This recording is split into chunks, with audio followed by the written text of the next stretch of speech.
見天氣仲涼，我叫爸爸煲咗排骨煲仔飯。首先切細啲排骨，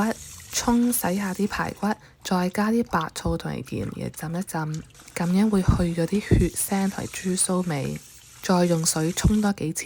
攣乾水，再用紙嚟印乾佢。用水沖洗下啲豆豉，再放埋入邊，加鹽、豉油、蠔油、酒、胡椒粉同埋蒜蓉嚟醃下啲排骨，撈勻佢，再加啲生粉嚟鎖實啲水分，加埋啲豆豉同加多一滴麻油。如果想有飯焦，一定要搽浸油喺個煲底度，洗米洗2次，再過轉喺個煲度，開火煲飯，煲到個飯成型咧，又可以加埋啲排骨上去。唔同嘅排骨煮嘅時間唔一定一樣嘅，冚蓋焗佢15分鐘至到排骨熟為止，再加紮芫茜同埋豉油。我今日整嘅排骨煲仔飯，試下味先。